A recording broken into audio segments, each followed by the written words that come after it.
Hello everybody. आज हम class 9 economics का थर्ड चैप्टर पढ़ रहे हैं, पॉवर्टी एज अ चैलेंज। तो चलिए सबसे पहले ओवरव्यू देख लेते हैं। इस चैप्टर में ऐसे सब्जेक्ट में बात की गई है जो इंडिपेंडेंट इंडिया सबसे ज्यादा फेस कर रहा है। वो चैलेंज है पॉवर्टी, हाँ, गरीबी। एग्जाम्पल से इस मल्टी डायमेंशनल प्रॉब्लम को डिस्कस करने के बाद ये चैप्टर सोशल साइंस में पॉवर्टी के प्रति जो दृष्टिकोण, जो पॉइंट ऑफ व्यू, उसकी भी डिस्कशन करता है। इंडिया और पूरे वर्ल्ड में पॉवर्टी ट्रेंड्स को, पॉवर्टी लाइन को कॉन्सेप्ट के थ्रू समझाया गया है। पॉवर्टी के कॉजेज यानी कारण और गवर्नमेंट द्वारा किए गए एंटी पॉवर्टी यानी कि गरीबी निवारण मेजर की भी चर्चा की गई है। इसमें पॉवर्टी यानी गरीबी का ऑफिशियल कॉन्सेप्ट को ह्यूमन पॉवर्टी तक एक्सपैंड करके चैप्टर को खत्म किया गया है। आइए अब इंट्रोडक्शन देख लेते हैं। अपनी डेली लाइफ में हम ऐसे कई लोगों के संपर्क में आते हैं जिनके बारे में हम सोचते हैं कि वो गरीब हैं। वो गांव के लैंडलेस लेबर भी हो सकते हैं और शहरों की भीड़ भरी झोपड़पट्टियों में रहने वाले लोग भी। वो कंस्ट्रक्शन साइट के डेली वेजेस वर्कर भी हो सकते हैं और ढाबा में काम करने वाले चाइल्ड वर्कर्स भी। वो टेटर्स यानी चीथड़ों में बच्चों को उठाए भिखारी भी हो सकते हैं। हम अपने चारों ओर गरीबी को देखते हैं। हकीकत में देश का हर चौथा व्यक्ति गरीब है। इसका मतलब यह है कि इंडिया में 27 करोड़ लोग गरीबी में जीते हैं। इसका यह भी मतलब है कि वर्ल्ड में इंडिया सबसे ज्यादा गरीबों का सेंटर है। यह इस चैलेंज की सीरियसनेस को भी दिखाता है।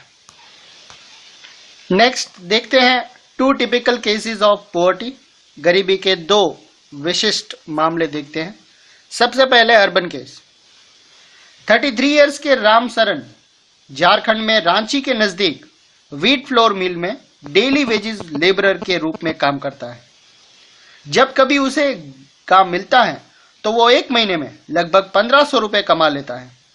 उसकी 6 मेंबर्स की ये फैमिली को चलाने के लिए इनफ बिल्कुल नहीं है, जिसमें उसकी वाइफ और 6 महीने से लेकर 12 साल तक के एज के 4 बच्चे भी शामिल हैं।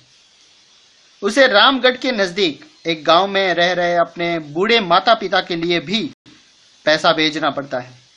उसके लैंडलेस लेबर फादर अपने जीवन निर्वाह के लिए रामसरन और हजारीबाग में रह रहे उसके भाई पर डिपेंड है।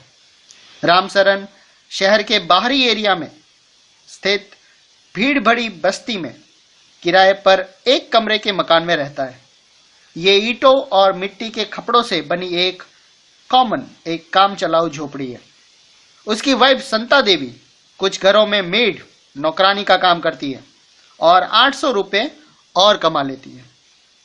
वो दिन में 2 बार दाल और चावल का अल्प भोजन बचा करते हैं, पर यह उन सब के लिए कभी इनफ नहीं होता।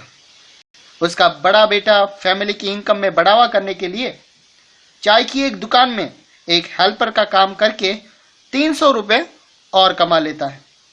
उसकी 10 साल की बेटी छोटे बच्चों की देखभाल करती है। कोई भी बच्चा स्कूल नहीं जाता है। उनमें से हर एक के पास 2 पेयर यानी कि 2 जोड़ फटे पुराने कपड़े ही हैं। नए कपड़े तभी खरीदे जाते हैं जब पुराने बिल्कुल पहनने के लायक नहीं रहते। जूते पहनने का तो सवाल ही पैदा नहीं होता। छोटे बच्चे अंडर नॉरिश्ड यानी कि अल्प पोषित रहते हैं। जब वो बीमार होते हैं तो उन्हें ट्रीटमेंट की कोई फैसिलिटी नहीं मिलती। अब देखते हैं रूरल केस। लखा सिंह उत्तर प्रदेश के मेरठ के पास एक गांव का रहने वाला है। उसकी फैमिली के पास कोई लैंड जमीन नहीं है, इसलिए वो बिग फार्मर्स के लिए छोटे मोटे काम करता है। काम इरेगुलर होता है और इनकम भी वैसी ही होती है। कई बार उसे पूरे दिन की मेहनत के बाद सिर्फ 50 रुपए ही मिलते हैं। लेकिन पहले खेतों में पूरे दिन मेहनत करके उसके बाद उसे कोई चीज के रूप में कुछ किलोग्राम वीट, दाल या थोड़ी सी सब्जी मिल जाती थी। 8 मेंबर्स की फैमिली हमेशा 2 टाइम का भोजन भी नहीं जुटा पाती थी। लखा सिंह गांव के बाहर एक कच्ची झोपड़ी में रहता है। फैमिली की महिलाएं पूरा दिन खेतों में चारा काटने और खेतों से जलाने की लकड़ियां इकट्ठा करने में ही गुजारा कर देती हैं।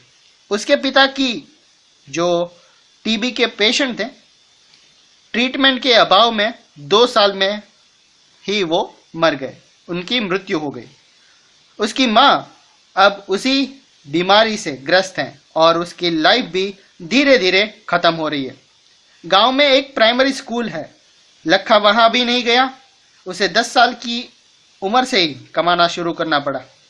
नए कपड़े खरीदना कुछ सालों में ही पॉसिबल हो पाता था। यहां तक कि फैमिली के लिए साबुन और तेल, वो तो सवाल ही पैदा नहीं होता। गरीबी, पुअर्टी के ऊपर के दोनों केसेस को स्टडी करें और पुअर्टी से रिलेटेड फॉलोइंग इश्यूज पर डिस्कस करें। सबसे पहला landlessness, second unemployment, next size of the families, illiteracy, poor health, malnourished, child labour, helplessness. ऊपर के दोनों टिपिकल केसेस पोवर्टी, गरीबी के कई सारे डायमेंशन को दर्शाते हैं। वो दर्शाते हैं कि गरीबी का अर्थ भूखमरी और शेल्टर यानी कि घर ना होना है। ये एक सिचुएशन भी है जब माता पिता अपने बच्चों को स्कूल नहीं भेज पाते या कोई बीमार आदमी इलाज नहीं करवा पाता। गरीबी का अर्थ क्लीन ड्रिंकिंग वाटर और सफाई सुविधाओं का अभाव भी है। इसका अर्थ असहायता की भावना के साथ जीना यानी कि मजबूरी में जीना। गरीब लोग ऐसी सिचुएशन में रहते हैं जिसमें उनके साथ खेतों, factories, government offices, hospitals, railway station और लगभग सभी जगहों पर मिसबिहेव यानी कि दुर्व्यवहार होता है। ऑब्वियसली कोई भी गरीबी में जीना नहीं चाहता। अपने करोड़ों लोगों को एब्जेक्ट पॉवर्टी यानी दयनीय गरीबी से बाहर निकालना इंडिपेंडेंट इंडिया की सबसे बड़ी चैलेंजेस में से एक रही है। महात्मा गांधी हमेशा इस बात पर जोर डालते थे कि इंडिया सही मायनों में तभी इंडिपेंडेंट होगा जब यहाँ का सबसे गरीब व्यक्ति भी ह्यूमन सफरिंग यानी कि मानव व्यथा से आजाद होगा। Next point, poverty as seen by social scientist यानी कि सोशल साइंटिस्ट की नजर में पुअर्टी यानी कि गरीबी, चूंकि गरीबी के अनेक फेसेट यानी डायमेंशन पहलू है, सोशल साइंटिस्ट उसे कई सारे इंडिकेटर्स के माध्यम से देखते हैं। यूजुअली प्रयोग किए जाने वाले इंडिकेटर्स वो हैं जो इनकम और कंजप्शन वाले उसके लेवल के रिलेटेड है।